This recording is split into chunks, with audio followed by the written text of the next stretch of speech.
नमस्कार, अग्निपथ देख रहे हैं आप और अग्निपथ में आज बात करेंगे जम्मू कश्मीर की जंग चढ़ा सियासी रंग। जम्मू कश्मीर विधानसभा चुनाव की तारीखों की घोषणा के बाद सियासी हलचल तेज हो गई है। तमाम राजनीतिक पार्टियों ने अपनी अपनी तैयारियां शुरू कर दी हैं।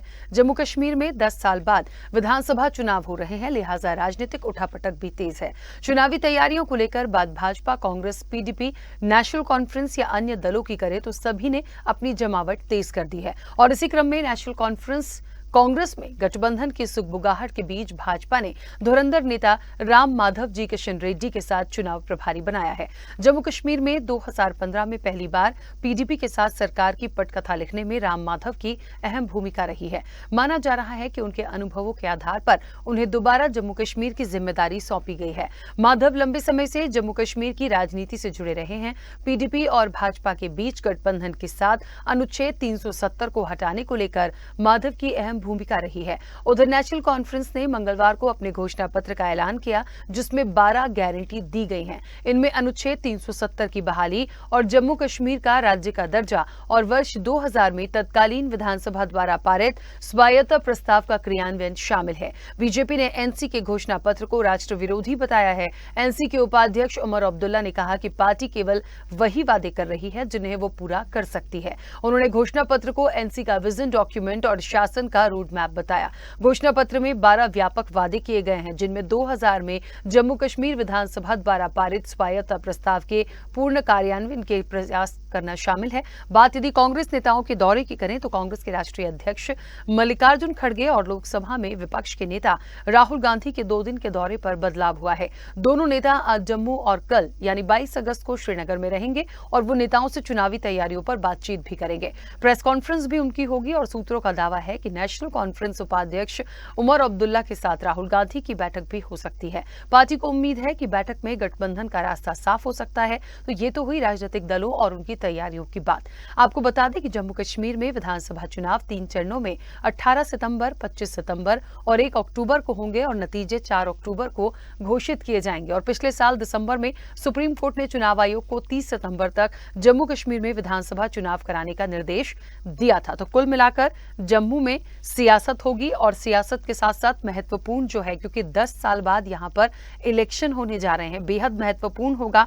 अब जो एक चर्चा निकल पड़ी है कि क्या कांग्रेस के साथ गुलाम नबी आजाद एक बार फिर से आ सकते हैं, यह अपने आप में एक बड़ा सवाल है, सुगबुगाहट है। लेकिन भारतीय जनता पार्टी को ऐसा लगता है कि कहीं ना कहीं उनके जो दिग्गज हैं, उनकी जो तैयारियां हैं, वो लगातार अपने दौरे के लिए सक्रिय हो जाएंगे। रही बात राम माधव की, तो जैसे कि पहले ही जिक्र किया कि एक समय था जब इलेक्शन हुआ था तो उनकी महत्वपूर्ण भूमिका रही थी पीडीपी के साथ जब सरकार बनाई गई थी। तो कहीं ना कहीं हो सकता है एक बार फिर से उन्हें ये जिम्मेदारी जम्मू कश्मीर के चुनाव के लिए दी गई है। तो विधानसभा का इम्तिहान है और तेज हुआ घमासान है, इसी पर चर्चा को आगे बढ़ाएंगे। हमारे साथ मेहमान जुड़े हैं। सबसे पहले आपका परिचय करा दें। भारतीय जनता पार्टी का पक्ष रखेंगे सज्जाद अहमद रैना। सज्जाद जी का बहुत स्वागत चर्चा में जुड़ने के लिए। कांग्रेस का पक्ष रखेंगे यदुनाथ सिंह तोमर, से कुछ देर में हमारे साथ कनेक्ट होंगे। यदुनाथ जी का भी बहुत स्वागत है। और पीडीपी का पक्ष रखने के लिए मोहम्मद शफी भट्ट हमारे साथ जुड़े हैं। मोहम्मद शफी जी, आपका भी बहुत स्वागत है। चर्चा की शुरुआत सबसे पहले सज्जाद जी, मेरी आवाज पहुंच रही है? जी जी मैम, पहुंच रही है। सज्जाद जी, कितनी बड़ी चुनौती जम्मू कश्मीर में भारतीय जनता पार्टी के लिए? हालांकि क्योंकि लंबा वक्त हो चुका है, 10 साल का वक्त बहुत होता है और एक समय था पीडीपी के साथ सरकार थी, फिर अलग अलग हो गए। तो इस बार जिम्मेदारी राम माधव जी को दी गई है। पहले उनकी एक महत्वपूर्ण भूमिका रही है पिछले इलेक्शंस में। तो कितनी बड़ी चुनौती की तरह देखते हैं, कितना बड़ा बदलाव देखते हैं, क्योंकि कई सारे उतार चढ़ाव 10 साल में जम्मू कश्मीर के लिए देखे गए। आपको पता है कि भाजपा के लिए कोई चुनौती नहीं है, क्योंकि भाजपा ने जम्मू कश्मीर में ऐसे काम किए हैं जो आज तक 65 साल में यहाँ पे नहीं हुए थे। तो भाजपा के लिए कोई चुनौती नहीं है। चुनौती अगर है तो कांग्रेस के लिए है, पीडीपी के लिए है और एनसी के लिए है। हमारे लिए कोई चुनौती नहीं है। हम लोगों के बीच में रहे हैं, 10 साल रहे हैं। हमने 10 साल लोगों के काम किए हैं और ऐसे काम किए हैं जो अभी तक लोगों ने सोचे नहीं थे। जैसे आपको पता है एम्स जम्मू में, एम्स कश्मीर में, एम्स और इतने IIT, engineering college, health sector को हमने स्ट्रांग किया, एजुकेशन सिस्टम को स्ट्रांग किया। हमने यहाँ गरीबों को मकान दिलवाए, हमने गरीबों को राशन फ्री में दी। और हमारे लिए कोई चुनौती नहीं है। चुनौती अगर है तो ये कांग्रेस, एनसी और पीडीपी के लिए है। और भारतीय जनता सज्जाद जी, पार्टी कांग्रेस इस और बार पीडीपी के लिए चुनौती क्यों है? मुझे तो लगता है हर इलेक्शन एक चुनौती भरा होता है सभी के लिए। आपके लिए नहीं है तो फिर कांग्रेस और पीडीपी के लिए क्यों है? मेरी चुनौती इसलिए है कि 65 साल इन्होंने यहाँ के लोगों को झूठ बोला है और झूठ की राजनीति की है और झूठ की राजनीति पे इन्होंने यहाँ पे शासन किया है। इन्होंने लोगों को 65 साल तक झूठ बोला, कभी 370 की आड़ में वोट लिए, कभी रायशुमारी की आड़ में वोट लिए, और ये सारे मुद्दे खत्म हो चुके हैं और बीजेपी ने यहाँ के लोगों का विकास किया है और जम्मू कश्मीर की आवाम विकास चाहती है, जम्मू कश्मीर की आवाम तरक्की चाहती है, जम्मू कश्मीर की आवाम भारत के साथ साथ आगे बढ़ना चाहती है। चलिए ठीक है, वापस आऊंगी। मोहम्मद शफी जी, आवाज पहुंच रही है? जी जी पहुंच गई। मोहम्मद शफी जी, भारतीय जनता पार्टी तो सीधे सीधे एक चैलेंज दे रही है कि कहीं ना कहीं ये जो इलेक्शन है जम्मू कश्मीर का, वो पीडीपी के लिए चुनौती है, भारतीय जनता पार्टी के लिए नहीं है। लेकिन मुझे लगता है आप लोग तो कभी एक साथ हुआ करते थे, फिर ठीक है अलग भी हुए, लेकिन इस वक्त पे इन 10 सालों में काफी उतार चढ़ाव जम्मू कश्मीर में हुए हैं। तो पीडीपी का, जहां तक मैं, क्योंकि आप पीडीपी का पक्ष रख रहे हैं, कितना महत्वपूर्ण इस चुनाव को मानते हैं और कितने बदलाव जिस तरीके से हुए हैं, तो क्या लगता है किसका पड़ला आपको भारी दिखता है? क्योंकि यहाँ पे ये कह देना कि सिर्फ बीजेपी एक तरफ चले जाए या कांग्रेस एक तरफ चले जाए या पीडीपी एक तरफ चले जाए, मुझे नहीं लगता इतना आसान होगा। देखिए, पहले आपका बहुत ही शुक्रिया कि वीडियो में आपने मुझे बुलाया। साथ साथ में अपने मुद्दे पे आ रहा हूँ। चैलेंज जो भी पार्टी इलेक्शन कॉन्टेस्ट करती है उसके लिए हर एक इलेक्शन चैलेंज ही होता है। बीजेपी का ये कहना कि पीडीपी और कांग्रेस के लिए चैलेंज है, चैलेंज तो पार्लियामेंट इलेक्शन में भी था जब हमने एक्सेप्ट किया था, उसके लिए भी चैलेंज था। और बीजेपी के लिए कोई चैलेंज नहीं था, इसलिए ये इलेक्शन छोड़कर भाग गए थे। ये एबीसीडी पार्टी के पीछे छुप गए थे, तो इनका जो झूठ का मुकुट है वो उतर गया था। अब ये बड़े दावे कर रहे हैं कि हमने यहाँ पर बड़ा बदलाव लाया है। हाँ, बहुत ही बड़ा जबरदस्त बदलाव लाया है। आप देख लीजिए कि यहाँ तानाशाही चल रही है पिछले 5 सालों से, जब से यहाँ पर एडवोकेसी हुई है। कोई यहाँ पर पॉपुलर गवर्नमेंट नहीं है, लोगों को बड़ी परेशानियां हो रही है। और ये जो इलेक्शन है, हम इस इलेक्शन को सेलिब्रेट करेंगे। यहाँ पर इससे पहले भी सेलिब्रेट किया था और आज भी ये इलेक्शन हम सेलिब्रेट करेंगे और बड़े जोश से हम इस इलेक्शन में आएंगे। और जो इन्होंने दावे किए कि जेल बनाया है, वो किया है, ये किया है, ये सारे जो कांग्रेस ने यहाँ पर कार्य किए थे, काम किए थे, गुलाम नबी आजाद के जब वो हेल्थ मिनिस्टर थे, उन्होंने यहाँ पर जो भी काम किए थे। मुझे लगता है कि रफीक साहब गुलाम नबी आजाद के स्पोक्सपर्सन बन गए। सज्जाद जी आपके बीच में वो नहीं बोल रहे थे, प्लीज ऐसे मत करिए। स्पोक्सपर्सन बने हुए हैं सज्जाद जी प्लीज नहीं। सबसे बड़ी उपलब्धि इनकी यही है, इनकी जो डेवलपमेंट है, इनका जो सबका साथ सबका विकास, वो हम जब हॉर्टिकल्चर इंडस्ट्री को देखते हैं तो इनका पता चल जाता है कि कितना सबका साथ और सबका विकास। हमारे जो यहाँ पर हॉर्टिकल्चर सेक्टर है हमारे पास, वो पिट रहा है। हर दिन वहाँ लोग बुरी हालत है, लोगों की, लोग बैंकरप्ट हो रहे हैं, उनको कोई बुरी हालत नहीं है, तेल खराब हो रहा है, ठीक है। मोहम्मद शफी जी 1 मिनट बीच में रोक रही हूँ। सज्जाद जी प्लीज अपने समय पे बोला करिए, कम से कम जब मेरी चर्चा शुरू होती है ना, पहली शुरुआत में ही मत इंटरप्ट किया करिए, सुनने का मादा रखिए। सज्जाद जी प्लीज, पहली बार नहीं जुड़ रहे हैं आप मेरे साथ, मत किया करिए।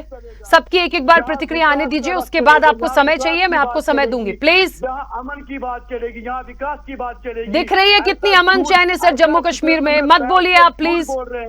नहीं बोलना चाहिए झूठ, ये तो यदुनाथ जी मेरी आवाज पहुंच रही है। सज्जाद जी प्लीज, दूसरे मेहमान मुझे सुन नहीं पाएंगे, रुकिए। अमन कितना है वहाँ पर, आए दिन वहाँ पर मिलिटेंसी के कितने वाकया हो रहे हैं, वहाँ पर सारा रेड अलर्ट में चला आ रहा है और इनको अमन दिख रहा है। इनको 1-2 डिस्ट्रिक्टों में, इनको 3-4 डिस्ट्रिक्टों में इनको अमन दिख रहा है। जहाँ पर मिलिटेंसी एक एरिया से दूसरे एरिया में शिफ्ट हो गई, वहाँ पर रेड अलर्ट चल रहा है। चलिए, कांग्रेस का पक्ष रखने के लिए हमारे साथ चंद्रमोहन शर्मा जुड़ गए हैं। चंद्रमोहन जी बहुत स्वागत चर्चा में जुड़ने के लिए। मेरी आवाज पहुंच रही है? आप पहुंच रही हो। हाँ, चंद्रमोहन जी, दो तीन बातें आ रही हैं। एक तो भारतीय जनता पार्टी को ऐसा लगता है जम्मू कश्मीर में कि उनके लिए ये चुनौती नहीं है। जम्मू कश्मीर का विधानसभा चुनाव इस बार पीडीपी और कांग्रेस के लिए चुनौती है, एक बात। दूसरी चीज ये कि कहीं ना कहीं गुलाम नबी आजाद को लेकर जो बड़ी चर्चाएं बड़ी जोर शोर से चल रही हैं, फिर उनकी पार्टी की तरफ से ये बात आती है कि ऐसा नहीं है। तो क्या आप कांग्रेस को कहीं ना कहीं ऐसा लगता है कि उनका साथ होगा तो ज्यादा सपोर्ट मिल जाएगा, और यदि नहीं होता है तो हालात थोड़े से कमजोर से लगते हैं? क्या ऐसी कोई बात है? देखिए, बिल्कुल ऐसी कोई बात नहीं है, ना कोई हालात कमजोर है, और ये चुनौती भारतीय जनता पार्टी की है, क्योंकि पिछले कई गत वर्षों से जो हाल आज कश्मीर का भारतीय जनता पार्टी के कारण हुआ, उसके लिए जो अब इलेक्शन के मोड़ पर जो जनता है वो उसको बिल्कुल उखाड़ के फेंकेगी। और जिस मुद्दों को लेकर भारतीय जनता पार्टी ने जिस डेवलपमेंट के साथ करप्शन की बातों को लेकर बात किया था, आज डेवलपमेंट के नाम पर भी वहां कुछ नहीं है, और टूरिज्म के जिस नाम को किया उसी के अंदर उन्हीं के नेता पीएमओ का सहारा लेकर कई कई महीने तक दुरुपयोग करते रहे और मुख बनी रही सरकार। तो आज सिक्योरिटी के नाम पे और जहाँ टारगेटिंग किलिंग हो रही है वहां पर सिविल इंडियंस की, और हजारों हमारे जवान मर रहे हैं, और स्कूल की टीचरों पे अटैक हो रहा है, तो ये सब जिम्मेवार कांग्रेस और एलजी प्रशासन है। इसलिए अब जब इलेक्शन होगा तो जम्मू कश्मीर की जनता इसका पुरजोर विरोध करते भारतीय जनता पार्टी को निरस्त करेगी। अच्छा चंद्रमोहन जी, जहां तक जम्मू कश्मीर चुनाव की बात है, क्या लगता है कि जो छोटे क्षेत्रीय दल होंगे, क्या उनके साथ गठबंधन की जरूरत पड़ेगी, या कांग्रेस को भी लगता है कि वो अकेले इस बार जम्मू कश्मीर का चुनाव लड़ने की तैयारी में है? देखिए, गठबंधन के दरवाजे खुले रहते हैं, ये लोकतंत्र है, और कहीं क्षेत्रीय पार्टी का वर्चस्व होता है, कहीं नेशनल पार्टी का वर्चस्व होता है। ये सब चीजें सब पार्टी राजनीति के अंदर इस्तेमाल करी जाती हैं। जैसा जहां का उस हिसाब से उसका पैरामीटर पार्टी की हाईकमांड डिसाइड करेंगे, वो हमारे अख्तियार में नहीं है। लेकिन हाँ, वो जरूरत जो है वो बनी हुई है, उसके लिए भी एक चीज जाएगी तो उसके लिए जो हाईकमांड का आदेश होगा वो पालन होगा। बिल्कुल ठीक बात है। सज्जाद जी, अब आप अपनी बात रखिए और मुझे ये बताइए कि हालांकि भारतीय जनता पार्टी बहुत स्पष्ट रूप से कह चुकी है कि उसकी पूरी तैयारी इस बार अकेले चुनाव लड़ने की है। मेरी आवाज पहुंच रही है सज्जाद जी? जी मैम, हाँ, पहुंच रही तो है। आप लोगों की तैयारी पूरी है कि आप लोग अकेले अपनी दम पर इस बार इलेक्शन लड़ेंगे, लेकिन क्या आपको ऐसा लगता है कि यदि गठबंधन की कोई बात निकलती है या कोई आपकी तरफ आता है तो उनको शामिल करेंगे? देखिए मैम, जिस तरह हमने यहाँ पे काम किए, हमें किसी की जरूरत नहीं पड़ेगी, क्योंकि हमारा नारा है 50 के पार, और हम अपने दम पे सरकार बनाएंगे। और जम्मू कश्मीर का जो सीएम होगा वो भाजपा से होगा, भाजपा का होगा। और दूसरी चीज है, जैसे हमारे कांग्रेस। सज्जाद जी, आवाज नहीं आ रही आपकी? चलिए, सज्जाद जी की आवाज नहीं आ रही है, शायद डिस्कनेक्ट हुए हैं। खैर, चर्चा को जारी रखेंगे। मोहम्मद शफी जी, मुझे सुन पा रहे हैं? जी जी। मोहम्मद शफी जी, खैर वो अपनी बात रख रहे थे लेकिन शायद डिस्कनेक्ट हो गए हैं, दोबारा से उनको कनेक्ट करने की कोशिश करते हैं। पीडीपी की क्या तैयारी है? क्या लग रहा है कि गठबंधन के साथ राह आसान होगी, या फिर उतने कैंडिडेट्स या वो वर्चस्व है? क्योंकि मैं बार बार इस बात पे जोर इसलिए दे रही हूँ कि 10 साल का वक्त लंबा होता है सर, और बहुत इंपॉर्टेंट इलेक्शन होगा ये। देखिए, हर पार्टी का अपना अपना तरीकेकार होता है। गठबंधन तो वक्त की जरूरत होती है, जिस तरह इससे पहले भी गठबंधन होते रहे हैं। ये वक्त की जरूरत होती है, क्योंकि एक फ्रैक्चर्ड मैंडेट मिला था पार्टियों को, जिस वजह से गठबंधन करना एक हमारी मजबूरी बन गई थी।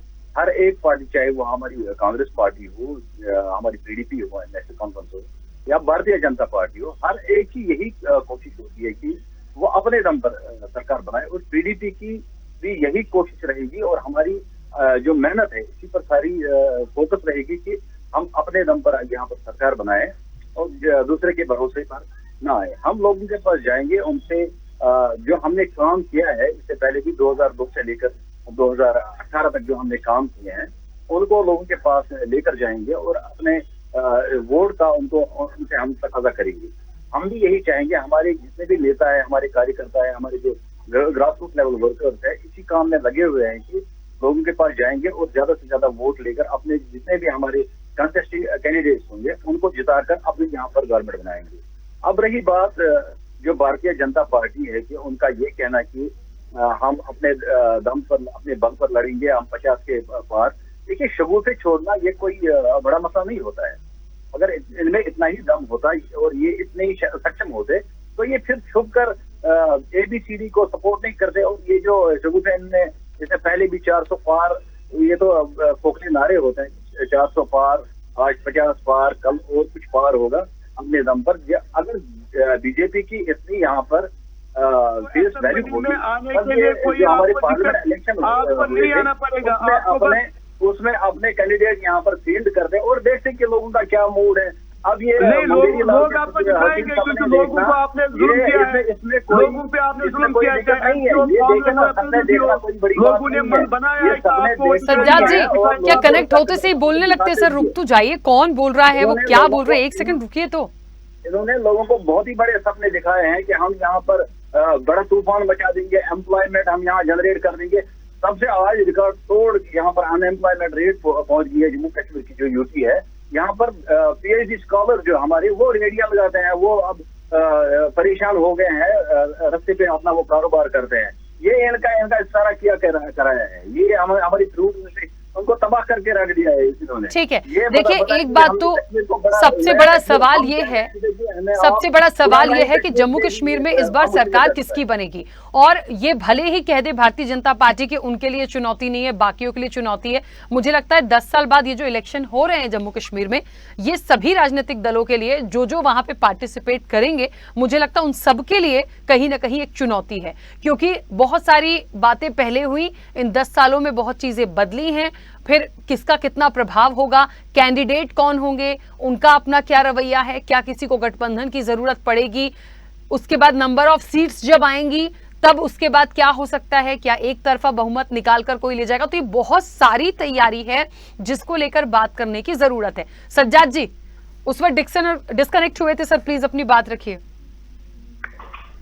जैसे कि हमने पहले कहा है कि हमारा नारा 50 के पार, हमको किसी के साथ जाने की जरूरत नहीं पड़ेगी। और मैं यहाँ दावे के साथ कह सकता हूँ कि अगला जो CM होगा जम्मू कश्मीर का वो भाजपा का होगा और भाजपा से होगा। बाकी सर कौन हो सकता है, कोई ऐसा चेहरा है मतलब जो सोच के रखा हो? गुब्बारे से हवा निकलती है, कांग्रेस और ये जो हमारे ना NC वाले हैं, इनको अपोजिशन में बैठना पड़ेगा। क्योंकि 10 साल यहाँ के लोगों ने देखा है कि किसने उनके लिए काम किया है। नहीं भारत साहब, आप देखिए मेरी बात सुनिए। आप क्या चाहते हैं यहाँ पे दोबारा आंदोलन खड़ा हो जाए?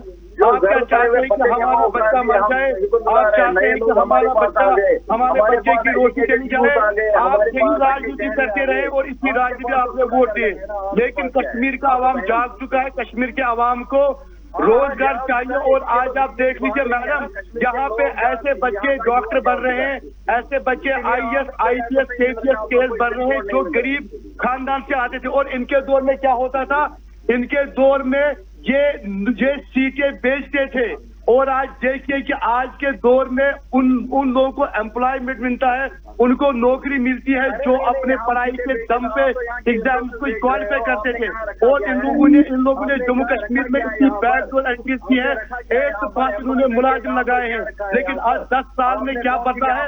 मेरा जो पढ़ा लिखा जवान है। देखिए सज्जाद जी, मुझे तो ऐसा लगता है चाहे बीजेपी हो, कांग्रेस हो या PDP हो, मैं इन तीनों को ही जम्मू कश्मीर में ऐसे देख रही हूँ कि कौन किसका साथ दे सकता है, कौन अपनी दम पर बहुमत ले जाएगा, ये तो सब आप लोगों को देखना है। देखिए अभी के वर्तमान में क्या स्थिति है, क्या चल रहा है, कौन सा मुद्दा है, जनता क्या सोच रही है, जब उनके बीच में जाना शुरू होगा, तमाम चीजें आएंगी ना, अपने आप में बहुत क्लियरिटीज आप लोगों को मिलेगी, खुद मिलेगी। तो मुझे लगता है बाकी कुछ डिपेंडेंसी जो होगी वो कैंडिडेट्स की होगी कि आपका कैंडिडेट कौन सा है। भाई जनता भी तो ये अधिकार रखती है ना कि हम किसको चुन रहे हैं। जो विधानसभा चुनाव है, क्योंकि वो कौन सी विधानसभा से जम्मू कश्मीर में किस तरह से वो आगे लेके जाएंगे और एक इतने लंबे समय बाद मौका मिलेगा उसको चलाने के लिए। तो सरकार जब बनेगी तो अपने आप में बड़ा अचीवमेंट है, कौन अपनी सरकार बनाता है जम्मू कश्मीर में, तो मुद्दे कौन से बड़े होंगे। अच्छा चलिए एक एक करके मुझे बताइएगा। सज्जाद जी पहले आप, कौन सा ऐसा बड़ा मुद्दा है कि भारतीय जनता पार्टी की सरकार को जम्मू कश्मीर की जनता चुने? हमारा एक ही मुद्दा है, सबका साथ, सबका विकास, सबका विश्वास। हमारा मुद्दा है डेवलपमेंट। हम इनकी तरह ये नहीं बोलेंगे 370 को वापस लाएंगे, क्योंकि ये लोग ऐसे ही बोलेंगे 370 सेल्फ रूल, ऐसा ऐसा जो 65 साल ये बोलते रहे हैं। हमारा एक ही मुद्दा है, हम जम्मू कश्मीर में विकास करेंगे। जो हमने विकास का कार्य स्टार्ट किया है वो हम पूरा करेंगे और हम रोजगार देंगे। जो पढ़े लिखे जवान है, जो पढ़े लिखे जवान ठीक है, है, जो चलिए करेंगे। ठीक है। चंद्रमोहन शर्मा जी, कौन सी मुख्य ऐसी बात या मुद्दा आपको लगता है इस वक्त पे जो कांग्रेस लेकर चलेगी? जम्मू कश्मीर का सबसे बड़ा हालात है उसके अमन और भाईचारा। एक ऐसा स्टेट जिस स्टेट को जहां हिंदुस्तान भी देखता था वहीं पूरे दुनिया के मुल्क भी देखते हैं, तो अमन और भाईचारे के साथ वहां पर एक सद्भावना पैदा हो और वहां के युवा को रोजगार मिले, वहां की महिलाओं को सुरक्षा मिले, वहां के बच्चों को अच्छी एजुकेशन मिले, वहां एक इंडस्ट्री का हब लगे और जिस तरह से इंडस्ट्री डेवलपमेंट हो और वहां पर रोजगार मिले, ये हमारा सबसे पहला कदम होगा। हमारा यही मुद्दा होगा और इसी मुद्दों पे हम इलेक्शन पे जाएंगे जम्मू कश्मीर के ऊपर, और इन्हीं सब चीजों की जरूरतों के साथ जम्मू कश्मीर को हम आगे बढ़ाएंगे। और इसी बढ़ाने के पहलू के ऊपर हम किसी भी ऐसे गठबंधन के लिए दरवाजे खोले हैं जो गठबंधन या जो पार्टी जम्मू कश्मीर का विकास चाहती है, जो पार्टी जम्मू कश्मीर के अंदर जो आज के इन हालातों से निपटारा पाने में सहयोग करती है, इस तरह के बदलाव की उम्मीद मैं करता हूँ। ठीक है, मोहम्मद शफी जी, पीडीपी के पास ऐसा कौन सा मुद्दा जो महत्वपूर्ण है जो इस इलेक्शन के बीच आप लोग लेकर जाएंगे? देखिए, पीडीपी एक क्षेत्र भरोसा होगी रिकॉन्सिलेशन। हमारा हीलिंग टच वाला जो फॉर्मूला है, हम चाहते हैं कि यहाँ अमन हो, यहाँ रोजगार मिले लोगों को, यहाँ पर डेवलपमेंट हो, यहाँ पर जो हमारा पड़ोसी मुल्क है उसके साथ ताल्लुकात बेहतर हो, यहाँ रोड खुले, यहाँ पर हमारे पास नए नए कॉरिडोर्स हो, आने जाने के लिए कोई पाबंदी ना हो, हमारे बच्चे बेरोजगारी से। ठीक है मोहम्मद शफी जी, आवाज नहीं आ रही आपकी। खैर, इसी के साथ समय भी हो गया है। चुनौतियां सबके लिए हैं, महत्वपूर्ण मुद्दे होंगे, उसकी तैयारी करना है, किसकी सरकार बनेगी वो आने वाले समय में देखेंगे। आप सभी का बहुत शुक्रिया इस चर्चा में जुड़ने के लिए। तो जम्मू कश्मीर की जंग चढ़ा सियासी रंग, वो तो होना ही था। देखिए, गुलाम नबी आजाद, कांग्रेस को ऐसा लगता है वो साथ होते हैं या नहीं होते हैं, सब लोग अपने दम पर इस बार इलेक्शन के मूड में हैं। सबके पास अपने अपने एक एजेंडा, एक मुद्दा है कि जम्मू कश्मीर में इस बार किस चीज को लेकर जाना है। अब जम्मू कश्मीर की जनता को निर्णय लेना है कि आखिरकार वो किसको देखते हैं, कि उस वहां के विकास के लिए वो किसकी सरकार को चुनते हैं। मुझे लगता है सबसे महत्वपूर्ण निर्णायक जो होगी वो जम्मू कश्मीर की जनता होगी। फिलहाल चर्चा में इतना ही। बने रहिए स्वदेश न्यूज के साथ। सबसे पहले देश।